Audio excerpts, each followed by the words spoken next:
पिकलेलं प्रेम, तो आणि ती. ही गोष्ट आहे एका तो आणि तीची. आयुष्याच्या खेळपटावरचे असे दोन खेळाडू ज्यांना माहितीये दोघांपैकी कुणीही केव्हाही या खेळातून एक्झिट होऊ शकतो. दोघांचेही खेळून झालंय आणि आता केव्हाही खेळ संपणार. आता दोघांच्याच खेळातला कुणी एक गेला म्हणजे दुसऱ्यासाठी खेळ संपलाच, नाही का? दोघांचा 40-45 वर्षांचा संसार.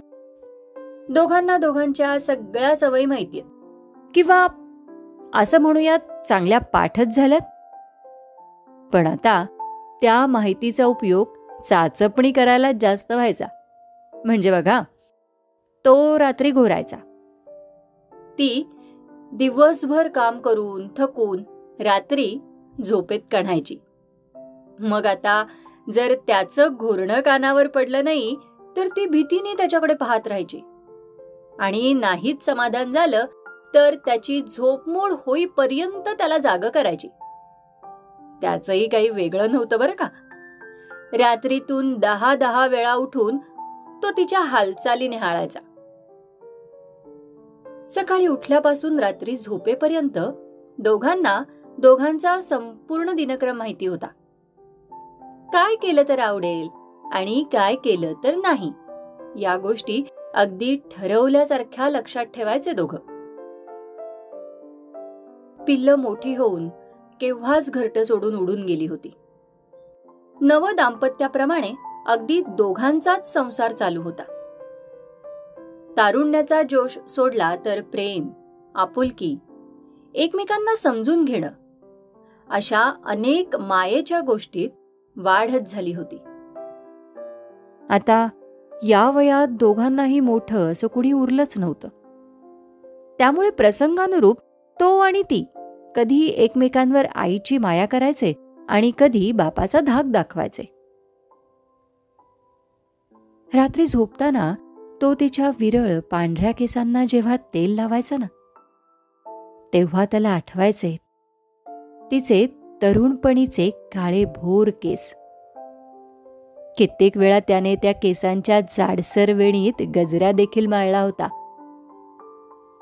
आणि मग नकळत त्याचे सुरकुतलेले डोळे ओले व्हायचे. त्याला मधुबाला फार आवडायची. तिच्या इतकी सुंदर स्त्री जगात असूच शकत नाही या एका मुद्द्यावर तो मित्रांशी तासन तास भांडायचा. पण लग्नानंतर काही महिन्यातच त्याचं हे मत बदललं होतं आणि आता तर त्याची तीच त्याला जगातली सगळ्यात सुंदर स्त्री वाटायची. तिलाही लग्नाआधी जितेंद्र खूप आवडायचा. किंबहुना याच्या केसांचा कोंबडा जितेंद्र सारखाच आहे, या गोष्टीवर भाळून तिने एका क्षणात लग्नाला होकार दिला होता. पण लग्नानंतर ती कधी जितेंद्रला विसरली आणि तिचा तोच तिचं सर्वस्व झाला. तिलाही कळलं नाही. आता मात्र त्याच्या डोक्यावर म्हणायलाही केस उरले नव्हते. कधी कधी त्याचा सुरकुतलेला हात हातात घेतला ना की तिला त्याचं तरुणपण आठवायचं. त्याचा उत्साह, आवेश, खोडसळपणा, जिद्द, चिकाटी, तिला आणि मुलांना सांभाळायला, सुखात ठेवायला, त्यांचे सगळे हट्ट पुरवायला त्याने याच हाताने आयुष्यभर कष्ट केले होते. तो स्वतःसाठी कधी जगलाच नव्हता. एका क्षणात तिचा संपूर्ण संसार तिच्या डोळ्यांसमोर यायचा. तिला माहित होतं त्याला सकाळी सकाळी चहा तिच्याच हातचा लागतो. ती चहा करताना तो मुद्दाम किचनमध्ये येऊन बसायचा. ती चहा करताना, किचनमध्ये काम करताना तिच्या हालचाली न्याहाळणे त्याची जुनी सवय. जुनी म्हणजे अगदी लग्नापासूनची बरं का. पण आता तिच्या हालचाली मंद झाल्या होत्या. किचनजवळ उभी तिची पाठमोरी आकृती बघताना त्याला नेहमी तिचं कौतुक वाटायचं. खरंच किती करते नाही माझ्यासाठी. सकाळी उठल्यापासून रात्री झोपेपर्यंत ती कधी स्वतःसाठी अशी जगली असेल का? आपला संसार, आपली मुलं त्यांचं बालपण, त्यांचं आजारपण, माझ्या घरच्यांचं बरं वाईट, यातच तर तिने तिचं सगळं आयुष्य घालवलं. तिला काय होतंय, काय हवंय, तिच्या काही अपेक्षा, तिचे काही हट्ट, याकडे मी कधी लक्षच दिलं नाही.